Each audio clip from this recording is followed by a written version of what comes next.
Bienvenidos a la revisión de la agenda económica de este jueves y que comenzamos hablando de pensiones porque el gobierno precisó cómo sería la nueva tasa de reemplazo en caso de aprobarse la reforma de pensiones que está en el Congreso. Mientras tanto, tiene que afinar bastantes detalles y llegar a acuerdos con los parlamentarios para que haya avances concretos. Así lo cuenta Belén Vázquez.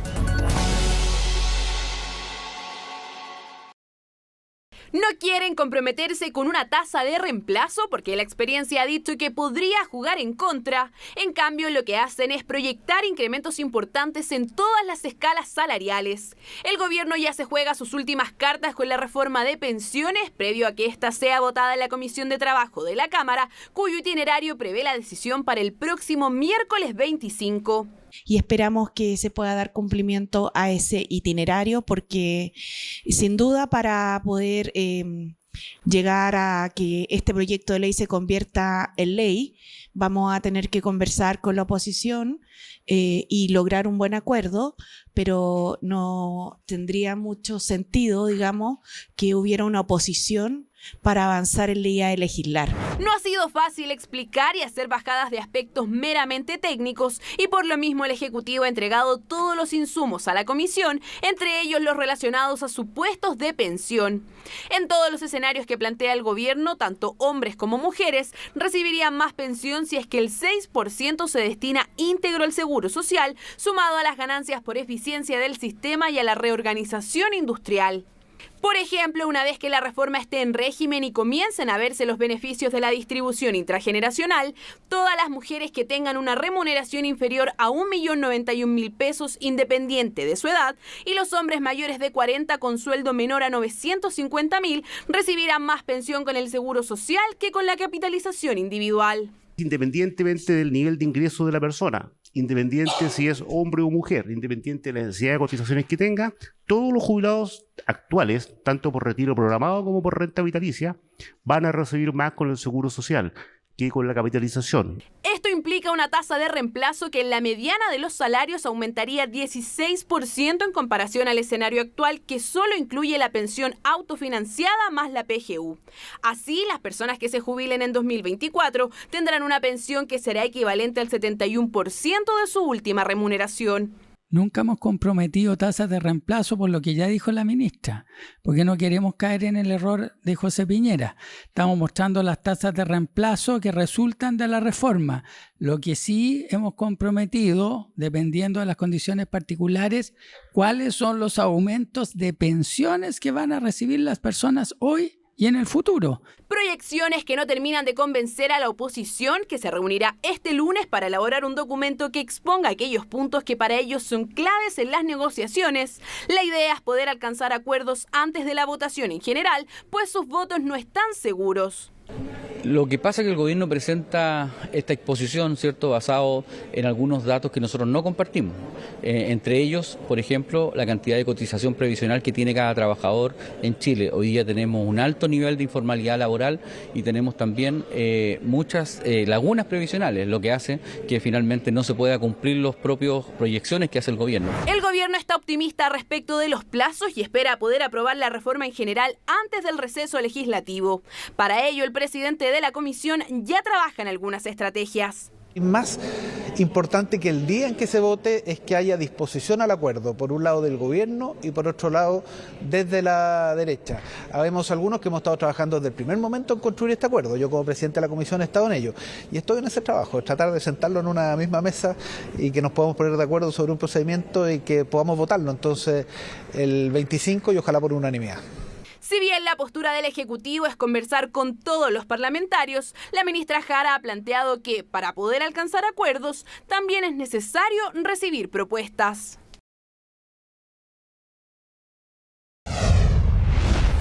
El rechazo al proyecto Dominga ha sido sin duda uno de los principales de esta semana. Por eso fue tema de conversación en la agenda económica AM de este jueves junto al presidente de la CPC, quien también estima que hubo bastante consideración política en la decisión de los secretarios de Estado. Aquí hay una componente política desde que el presidente, ¿no es cierto?, hace ya algún tiempo anunció Nova Dominga, bueno, todo eso tiene un encadenamiento entonces respecto a las decisiones, y eso es lo que a nosotros nos preocupa. Hay que volver a revisar, mirar nuestra institucionalidad. Esto no tiene que ver con que nosotros no estemos de acuerdo a que existan medidas, ¿no es cierto?, de protección ambiental. Por supuesto que sí. Claramente, si queremos incentivar el desarrollo, si queremos incentivar la inversión, tenemos que equilibrar el crecimiento económico, la inversión, con las medidas medioambientales. Entonces, probablemente una buena opción sería llevar esto a un sistema de evaluación ambiental en la región donde se van a realizar los proyectos. También hablamos sobre la crisis de las ISAPRES y Ricardo Mehwes señaló que es posible evitar la quiebra, pero por ejemplo la medida de no provisionar las pérdidas de 2022 no es suficiente, solamente una parte de lo que hay que hacer. Yo pienso que efectivamente sí hay algunos mecanismos que pueden ayudar a resolver esta crisis. Es indudable que el sistema de pago también se puede ver afectado por lo que tú dices, y además que esta devolución de los dineros, ¿no es cierto?, a los usuarios claramente tiene también prioridad respecto de otras deudas que tiene el sistema. Aquí hay temas de flujo. Cuando veíamos la opción que se planteó el otro día en la reunión que hubo con la ISAPRES, claramente el hecho de contabilizar o no en un año no es la solución.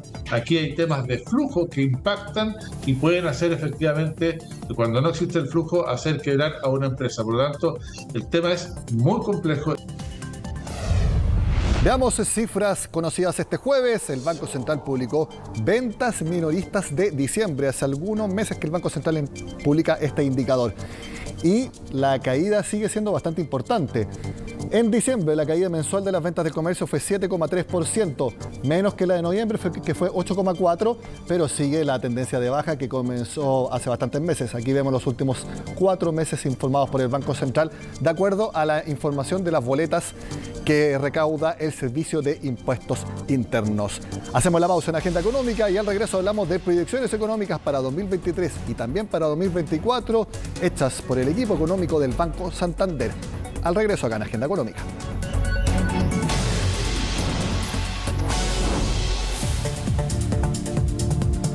Ya prácticamente no hay dos visiones en el mercado. El consenso es total en que el Banco Central bajaría la tasa de interés en abril por primera vez desde que comenzó la trayectoria de alzas. Ahora, esto depende de que las presiones inflacionarias vayan cediendo. El Santander cree que eso va a seguir y el año cerraría con una inflación de 4,75%, más o menos un tercio de lo que cerró 2022. Es parte de las proyecciones del Banco Español y lo conversamos con el economista jefe Claudio Soto. Claudio, gracias por estar en Agenda Económica. Muchas gracias, Nicolás. Claudio, vamos inmediatamente a ver un resumen de las proyecciones que ustedes tienen para 2023 y que marca, aparte de la inflación, una caída en el PIB. 1,25% es la estimación que ustedes tienen y que también está bastante en el centro de las proyecciones del mercado. Bueno, efectivamente cerramos el año pasado, luego del sobrecalentamiento del año 2021, con una economía moderándose de manera importante. Esto seguramente va a seguir en los primeros meses de este año y por lo tanto el nivel con el cual la economía va a entrar el 2023 va a ser un nivel bastante más bajo que lo que entró el 2022. Y en la segunda parte de este año podríamos tener una moderada recuperación, pero cuando uno compare el año contra el año pasado, va a ser una caída año contra año del orden de 1,25, que es nuestra proyección. 1,25 con un consumo que vimos en el primer bloque, el último dato del Banco Central sobre el comercio, con un consumo cayendo 3,3%, inversión en capital fijo, 5% de baja, distinto a lo que pasó durante 2022. Y acá hay algo muy importante también, cuenta corriente, cae fuerte, 5%, pero casi la mitad de lo que fue el año pasado. Bueno, efectivamente, lo que está pasando en la economía chilena es que estamos en una fase de ajuste. La economía chilena ha entrado en una fase de ajuste por las políticas macroeconómicas que se han implementado, tanto el Banco Central con la subida de tasas, como el gobierno con una fuerte contracción del gasto, sumado a algunos shocks adicionales que ha habido. Entre otros está el tema de la incertidumbre política que ha afectado la demanda interna. El consumo, al caer este año, lo que va a hacer es que el ahorro nacional pueda recuperarse parcialmente respecto al año pasado y junto con la caída en la inversión va a permitir que la cuenta corriente modere el déficit. El déficit del año pasado fue muy elevado, casi 9%, lo cual es inédito, de verdad fue muy, muy alto. Y este año ya deberíamos entrar en una fase de reducción del déficit. De todas maneras, 5% es un déficit elevado, así que vamos a estar con una mejora, pero sigue siendo un déficit, como te digo, abultado. Vamos ítem por ítem. Partamos por el crecimiento y vamos a mostrarle a las personas que están en sus casas, para que también lo comente Claudio, la trayectoria que ha tenido el PIB de nuestro país en los últimos IMASEC. Esta es la medición anual, no la desestacionalizada. Como vemos, ha sido claro la desaceleración y que ya el último dato que tenemos es una baja de 2,5% anual en noviembre. ¿Todavía no hay proyecciones para diciembre o ya las tienen en Santander? Sí, nosotros pensamos que en diciembre vamos a estar del orden de 2,7% negativo año contra año y vamos a ver cifras parecidas en la primera parte de este año. Ya. Estas cifras, a juicio tuyo, en color morado las pusimos nosotros de caída. ¿Hasta qué mes más o menos las vamos a ver? Probablemente vamos a ver cifras negativas año contra año hasta fines del segundo trimestre de este año. Mayo, junio. Mayo, junio y probablemente en la segunda parte vamos a empezar a ver cifras positivas. Hay que tener en cuenta que están pasando dos cosas acá. Lo primero son bases de comparación muy elevadas. Cuando nos comparamos fines del año pasado con fines del año 2021, las bases del 2021 eran muy, muy elevadas. Y lo otro que está pasando es que la economía en nivel ha venido perdiendo fuerza desde mitad de año aproximadamente del año pasado. Así que ambas cosas están conjugándose para ver estas cifras muy negativas que van a seguir siendo negativas por varios meses en adelante. ¿Y cuándo empezaríamos a ver crecimiento mes contra el mes anterior? ¿Qué es lo más importante? Mira, en nuestra estimación nosotros estamos asumiendo que eso ocurre hacia fines del segundo trimestre, comienzos del tercer trimestre. Es una estimación. Hay varios supuestos detrás de esta estimación, podría ser antes, pero también podría ser después. Así que yo creo que hay bastante incertidumbre todavía respecto a ese punto. De hecho, ustedes mencionan textual que en el segundo semestre va a haber una senda de reactivación. Y me gustaría también, porque ocupan el término más allá de que sea lo económicamente correcto, como se dice, reactivación, pero ustedes la califican así, de que va a ser un repunte. Lo que está pasando ahora es que el nivel de la actividad se está ubicando debajo de la tendencia de la economía. Eso es necesario, de hecho en nuestro informe anual nosotros decimos que es un ajuste necesario para que la inflación pueda bajar. La economía va a estar por lo tanto debajo de su tendencia y en la segunda parte de este año debería empezar a recuperarse hacia su tendencia nuevamente. En esto va a influir, por una parte, que la política fiscal este año va a ser algo más expansiva que el año pasado.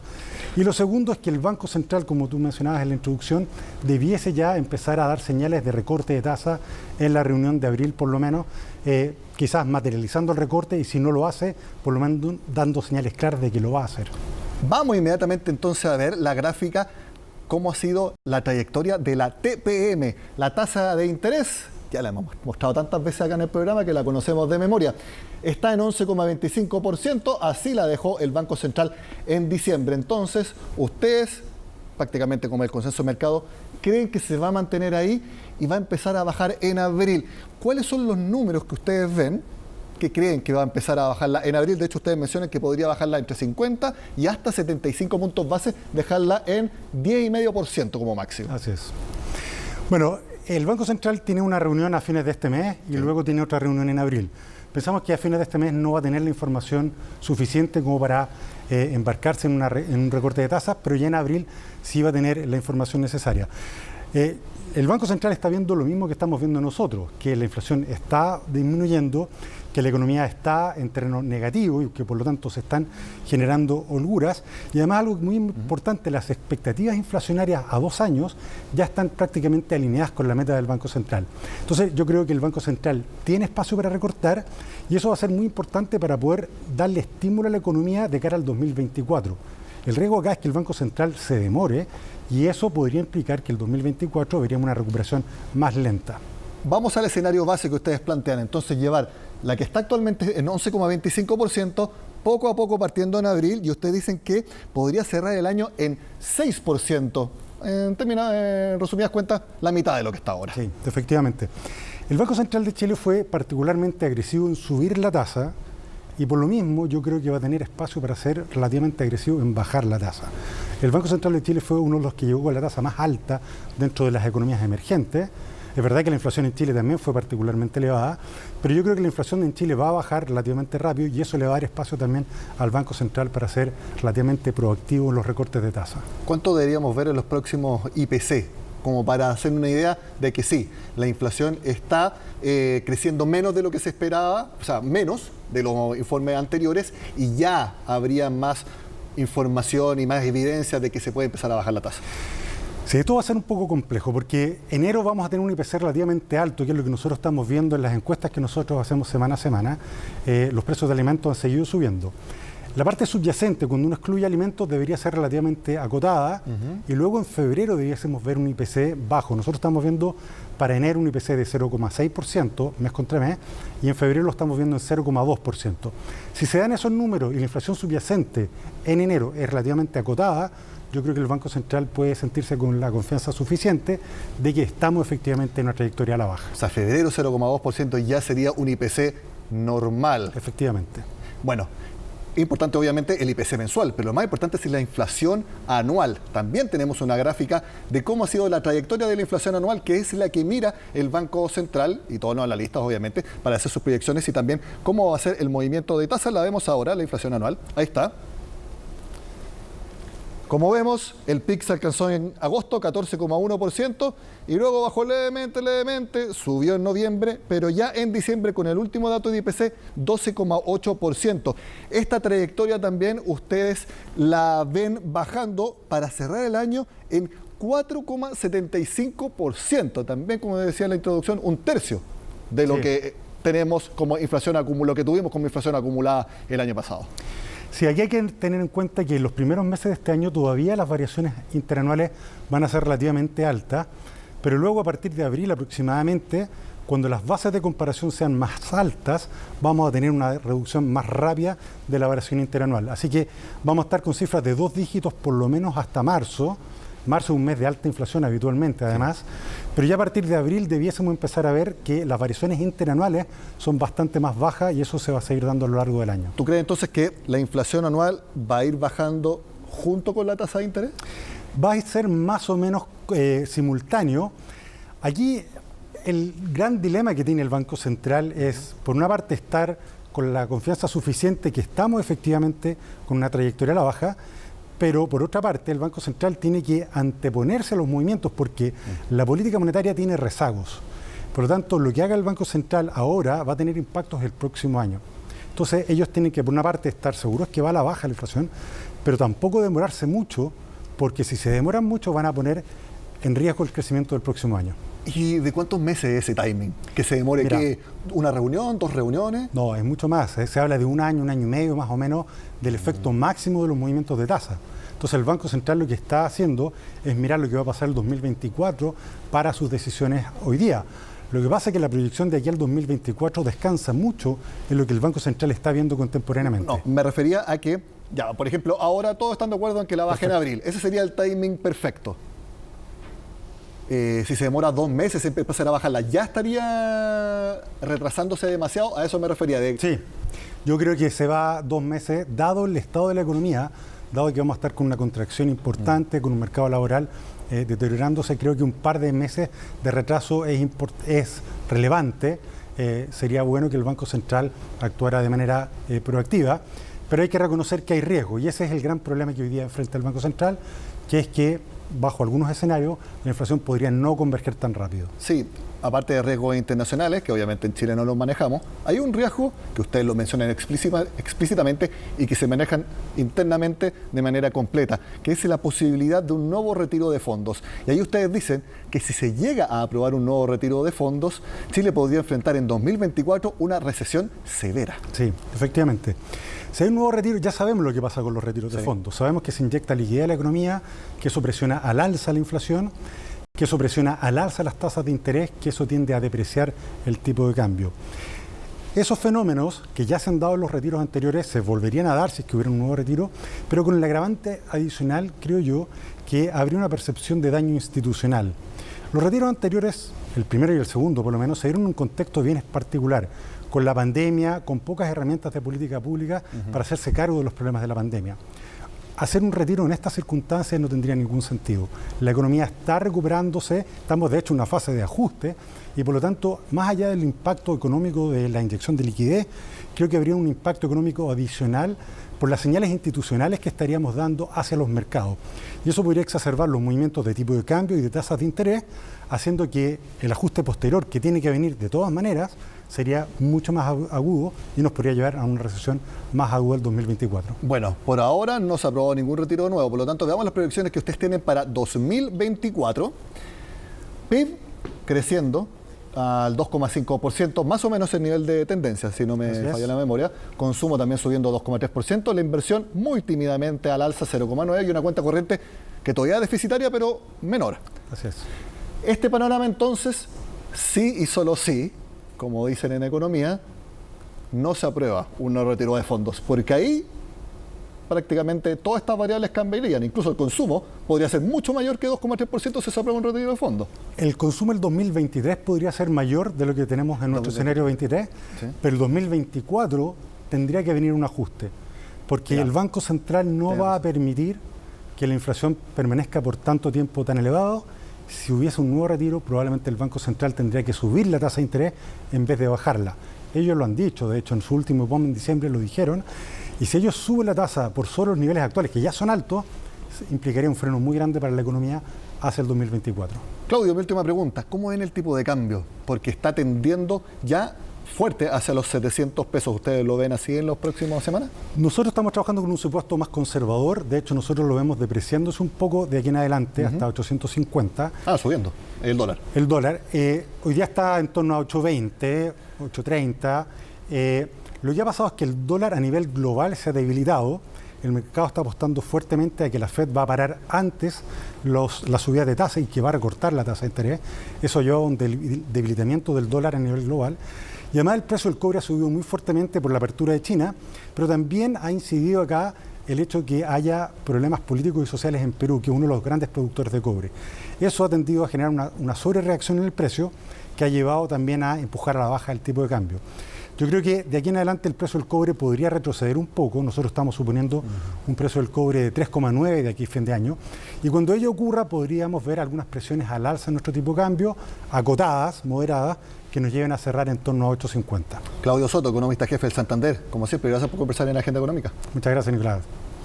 Con este panorama completo para 2023 y unas pinceladas de 2024, terminamos la agenda de esta jornada. Sigan con nosotros acá en CNN Chile.